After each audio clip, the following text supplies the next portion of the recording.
बेळगाव तालुक्यातील वाडा येथे बिबट्याचा मुक्त संचार सुरू असून एका वासरावर बिबट्याने हल्ला करत त्याला ठार केले। दरम्यान ही घटना पाहता शेतकऱ्यांनी त्याचा पाठलाग केला। हातात काठी घेऊन येणारे शेतकरी पाहताच बिबट्याने धूम ठोकली। जळगाव तालुक्यातील एका गावात एका 15 वर्षीय अल्पवयीन मुलीला काहीतरी आमिष दाखवून फूस लावून पळवून नेल्याची धोकादायक घटना बुधवारी सकाळी 10 वाजता समोर आली। या प्रकरणी गुरुवारी जळगाव तालुका पोलीस ठाण्यात एकावर अपहरणाचा गुन्हा दाखल करण्यात आला। पाचोरा शहरालगत असलेल्या कृष्णापुरी शिवारातील शेतकऱ्याच्या शेतात असलेल्या बकऱ्यांच्या कळपावर हिंस्र प्राण्यांनी सकाळी हल्ला करीत 11 बकऱ्यांना ठार केल्याची घटना शनिवारी सकाळी घडली। एरोंडोल तालुक्यात शास्त्री इन्स्टिट्यूट ऑफ फार्मसी महाविद्यालयात शुक्रवारी औषध निर्माण शास्त्राच्या पदवी व पदविका अंतिम वर्षाच्या विद्यार्थ्यांना मोठ्या जल्लोषात निरोप देण्यात आला।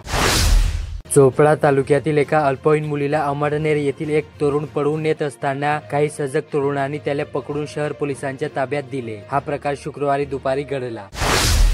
जामनेर तालुक्यातील वातावरणात बदल झाल्यामुळे दिवसा उष्णता तर रात्री थंडगार वारा सुटत असल्यामुळे वातावरण थंड असते। वातावरणात सतत बदल होत असल्याने वर्षभरातील सर्वाधिक तापमानाचे 9 दिवस 9 तपा म्हणून ओळखले जातात। 9 तपा म्हटला की अंगाला घाम फुटतो। यंदा 25 मे पासून 9 तपाला सुरुवात होत आहे। नवीन शैक्षणिक वर्षासाठी चोपडा तालुक्याला 1ली ते 8वी मध्ये शिक्षण घेणारे 38,844 विद्यार्थ्यांची पुस्तके उपलब्ध झाली। मात्र यावर्षी विषयनिहाय स्वातंत्र्य पुस्तक शासनाकडून उपलब्ध झाल्याने विद्यार्थ्यांच्या पाठीवर ओझे वाढणार आहे। मुक्ताईनगर तालुक्यातून जाणाऱ्या इंदोर हैदराबाद 553L महामार्गावरील शेतकऱ्यांच्या भूसंपादित केलेल्या जमिनीचा योग्य मोबदला मिळवण्यासाठी गेल्या 3.5 महिन्यांपासून शेतकऱ्यांनी खामखेडा पुलावर आंदोलन सुरू केले। पोलिसांनी शुक्रवारी 45 शेतकऱ्यांना ताब्यात घेऊन स्थानबद्ध केले होते। मात्र रात्री 9:30 वाजेच्या सुमारास त्यांची सुटका करण्यात आली। योग्य मोबदला मिळेपर्यंत आंदोलन सुरूच राहणार असल्याचे शेतकऱ्यांनी सांगितले।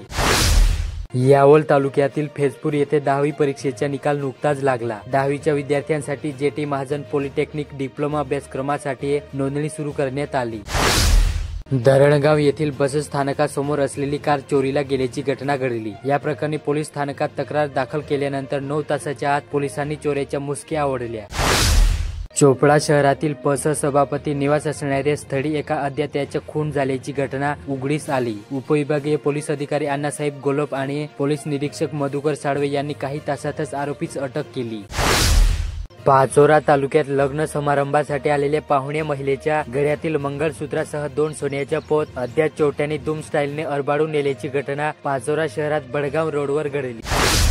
पारोडा तालुक्यात बसस्थानकात सुरू असलेल्या बांधकामामुळे परिसरात अनेक ठिकाणी विटांचा खच पडला असून महाविद्यालयीन तरुणांकडून नुकतीच या परिसराची साफसफाई करण्यात आली। बडगाव तालुक्यातील कोठली येथे 13 मे पासून वारकरी बालसंस्कार शिबिर व कीर्तन महोत्सवाचे आयोजन करण्यात आले होते।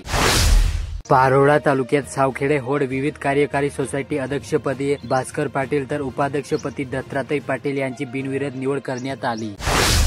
बेळगाव तालुक्यातील महिंदळे परिसरात यावर्षी मोठ्या प्रमाणात रब्बीची पेरणी करण्यात आली होती। वेळोवेळी होणाऱ्या वातावरणातील बदलामुळे रब्बी हंगाम लांबला होता। रब्बी हंगामात हाती येण्याच्या तयारीत असताना परिसराला अवकाळीने झोडपून काढले। मान्सून पूर्व पाऊस उसंत घ्यायला तयार नसल्यामुळे शेती मशागतीचे कामे खडंबली। त्यामुळे शेतकऱ्यांच्या उन्हाळी कापूस लागवडीचे स्वप्न पाण्यात गेले आहे।